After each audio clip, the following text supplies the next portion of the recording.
Yeah, we sliding through the town, man. We sliding through the town. Got the birthday boy. Yeah, also. Yeah, we on the 5th.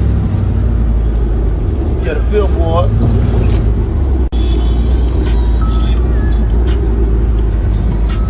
Like this one. I got one for you now. I got a 6-1 coming home. Don't play basketball. Just saw me play basketball. Play like that, bro.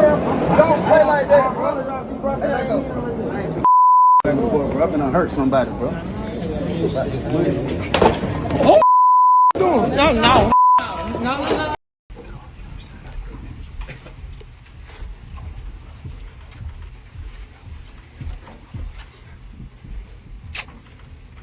Everybody ready? Good. All right. Afternoon, everyone. Chief Fenner here with Mayor. Mayor, thank you for the support. We're here to announce an arrest, but before I do that, I always start with that human element. I spoke to Takeoff's mother early this morning, and my prayers, and I ask that all our prayers continue to go out to her and his entire family, his close friends, the city of Atlanta, and all of Takeoff's fans around the world. We lost a good man, and I didn't have the pleasure of meeting him.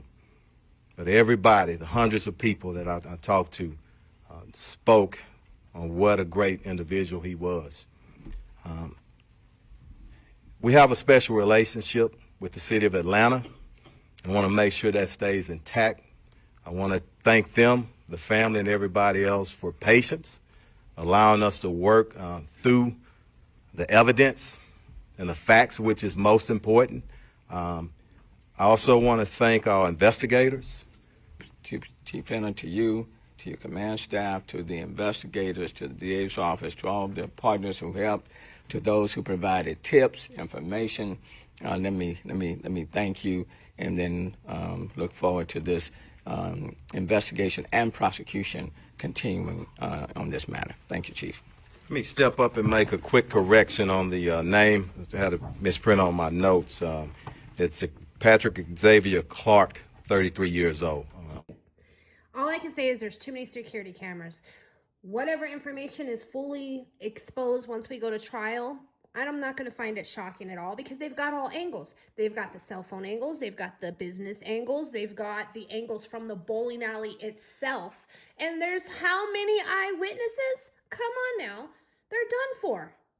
At the end of the day, we know for a fact that Takeoff, he was one of the main persons who told them, like, man, y'all ain't even got to be arguing. Y'all ain't got to fight over this dice game or nothing. They was arguing over $800. Y'all shouldn't have been betting like that. Y'all was betting big.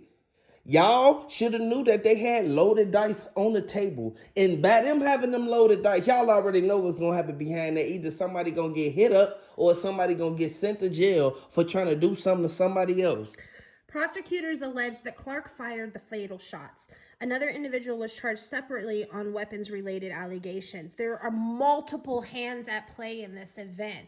And all over an argument. Like, we ain't grown men. We can't have a conversation and settle a dispute without pulling out weapons. Exactly. The footage showed exactly what happened. The dude with the Chucky doll, he was the one who was standing on the side of them trying to block the camera the whole time. And the feds don't play no games. The feds got a 99% conviction rate. They not finna sit there and let this just go by. That's a back door in the flesh right there. Anything could have happened at that moment, because they should have never even been out there if they knew for a fact one of their family members did not like the person who they was going out there to see.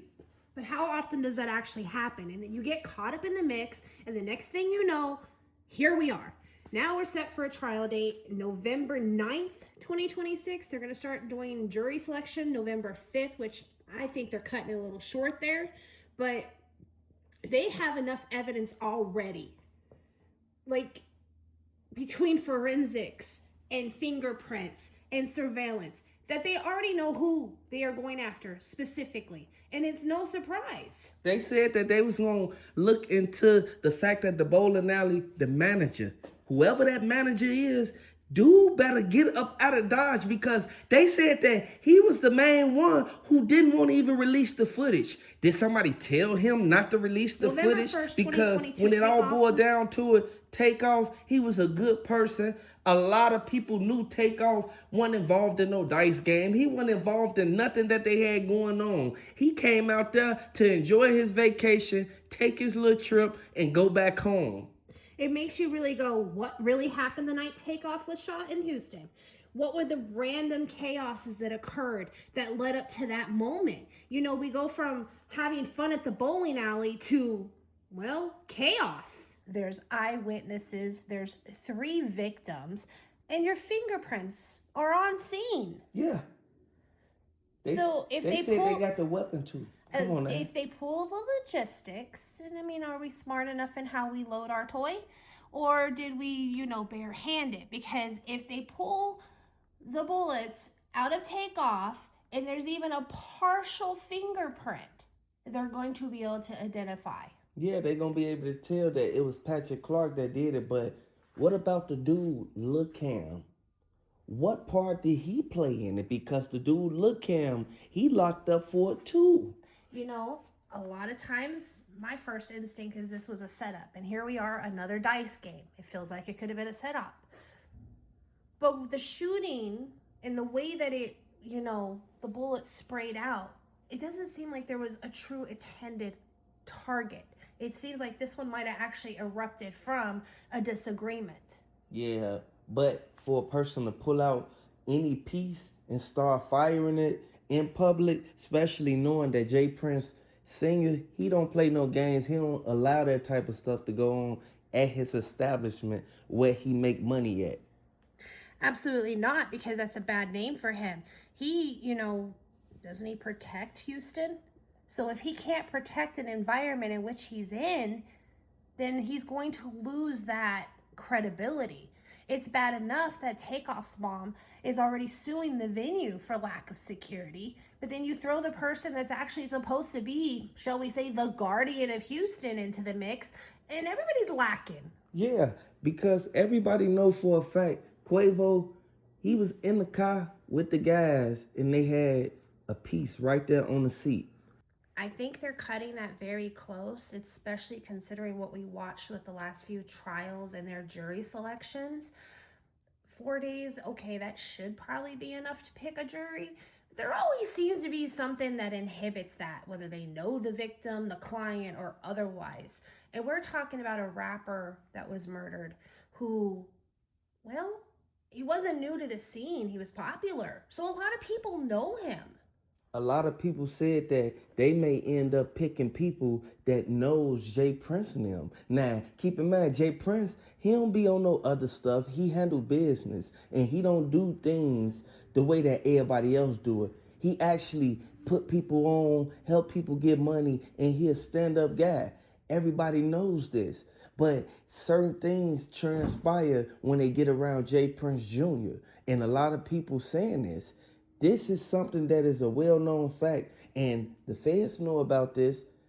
Everybody from Dallas know about this. Everybody from Houston know about this. Fatally shot outside a bowling alley. It was a private event. Now, isn't someone supposed to be like the protector of Houston? Yeah, it's Jay Prince. They said that Lil Cam wasn't even at the bowling alley with Takeoff now. They said Quavo, Takeoff, Jay Prince and Mobties and a couple more people from the ward, from the 5th ward. Like, they was there at the dice game. They said Lil Cam came after the dice game. So what did he come up there for? And I know it's a lot of people saying, like, why is Lil Cam not even in the picture the whole night? Then all of a sudden he just pop up out the blue. Who called him up there? Was it somebody at the venue called them up there so they could try to attempt a robbery on Takeoff? Come on now. It's all right here in our face. You know, and they tried to say, oh, he was a bystander who got shot accidentally. He wasn't supposed to be there. Or was he? Because it kind of feels like it should have been placed as a setup. Yeah, it seemed like they was finna do some type of event and Takeoff and Quavo was finna perform there. It's like they booked them for an event or something. And as soon as they come out there, Takeoff get hit up. And next thing you know, they say they came out there to check in. That's what started floating around. By that started floating around checking in to a game, that's forbidden. That's against the law, like at the end of the day. And I'm not no criminal expert or none of that. But I'm not stupid. Like at the end of the day, things ain't just gonna go the way that it went just to be going that way. Well, and isn't the whole purpose of checking into the respected authorities in that sense, we'll run with that. Hey, I'm here. Hi, keep me safe. I'm in your city. But that didn't happen. So how are people that run in these crowds supposed to put their trust in the person that's supposed to keep them safe?